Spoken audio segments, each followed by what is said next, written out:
Welcome. My name's Travis. Who is this their first time at Scooters? Okay, probably about half it looks like. That's good, maybe a little more than half. That's awesome. So glad to have you guys here. So, like I said, my name is Travis. I love the outdoors. I love nature. I love wildlife, all of it. So much so that I actually went to school and studied it.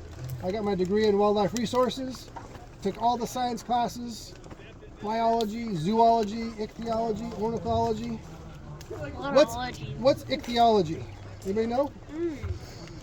Some of you knew in the last session, ichthyology is the study of fish. So I've done fish and birds, I've done some cool jobs and stuff, but and all of that, you know what I learned?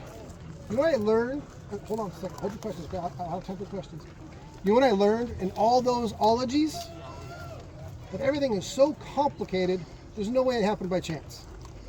There's no way, logically it just doesn't make sense, right? Some of my teachers believe that, unfortunately. But when you look at it, just the evidence, it's so complicated. And it's so cool how everything works together that I had to figure out, well, how? Who did this? Guess where I found my answer? Yeah, this is the Bible, right?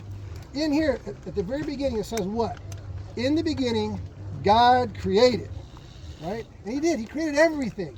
He created the mountains. He created the trees, the grasses, the sagebrush. He created the bears. He created everything, right? You know what else He created? You guys. He created you. In fact, I'm going to read you guys a Bible verse. It's right here in the middle of the Bible in a book called Psalms. Psalms 139, verse 13 says this. For you created my inmost being, created my insides, right? Who I am. You knit me together in my mother's womb, right? He knew you when you were inside your mother's belly. He not only knew you then, He picked your eye color. He knit you together. He picked your hair color, right?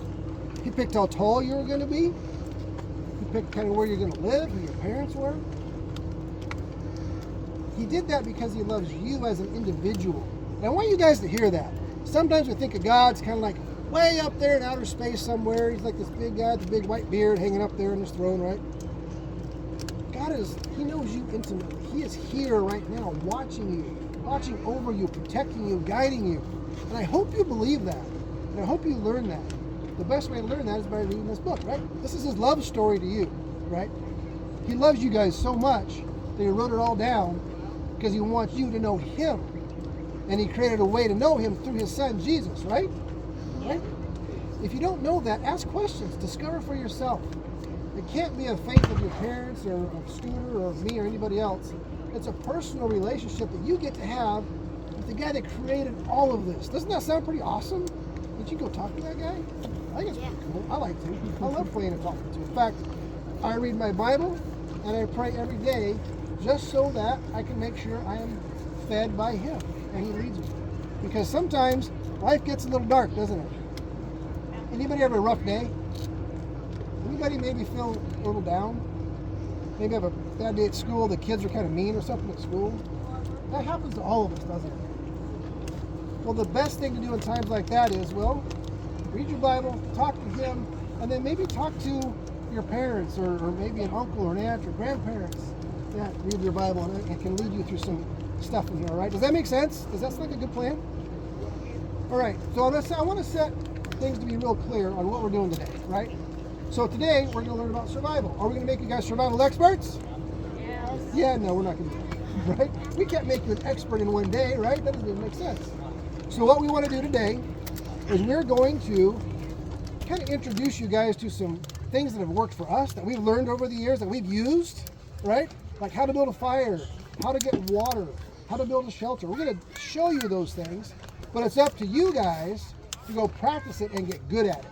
Because when's the time to get good at something? When you need it in an emergency situation, or when you've got time at home, right? That makes more sense, doesn't it? When you've got time to kind of get it figured out. You know, go try to build a fire on a snowy, wet, cold day before you have to. It's a lot harder than it looks, right? But you can do it, right? You'll learn about that more a little bit later. All right. Also, one more thing. We have this thing called the rule of threes, okay? And I'll ask you this question. How long can you think you can live without food? 7 days. 3 days. 3 days, 7 2 days. 3 weeks. 2 weeks. You know, about 3 weeks before it gets real serious, right? We can go quite a while, especially some of us with a little bit more of a belly. We can go a little bit longer. So, is food a really top priority thing if you get lost? No. No, not really, because you got some time for that, right? Shelter. So, what about water? How long do you go without water? 3 days. Yeah, you guys are catching on real quick. About 3 days, right? It can get serious pretty quick. On a really hot, dry day, it could maybe be 3 hours. It can be pretty quick, right? But what could be a real challenge within 3 hours is sometimes you might need shelter. If it's a really cold, nasty, wet day, right? Well, if we're exposed to those elements, 3 hours can get pretty serious pretty quick, right? What about 3 minutes? What can you last 3 minutes for? Air. Air, right? I don't know, who can hold your breath for 3 minutes? I can't. But I know there's like people that train themselves who can go for like 15 minutes. It's amazing. So that's why we kind of pick like 3 minutes is pretty close. You can go quite a while without air. The most important one though, listen to me, all right? This one's the most important one.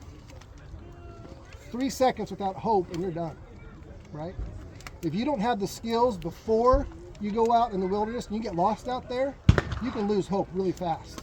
And we don't want that to happen. That's why this team is here. We don't want you guys to experience that, right? And even more importantly, you can lose hope at home. You can lose hope at school, right? If things get really tough. Again, your answers are in here. They are for me, and they have for me. I've gone through some tough things in my years, right? I don't need to go into detail, but I've gone through some really hard, dark days. I found my answers in this love story, all right? So that's why I want to tell you guys about it, because that's my experience, right? I want you guys to get to know this book, get to know this love story, so that when you guys have some tough times, you know where to go, right? So you want to learn it before you need it. Does it make sense? Yep. All right, let's talk about some water.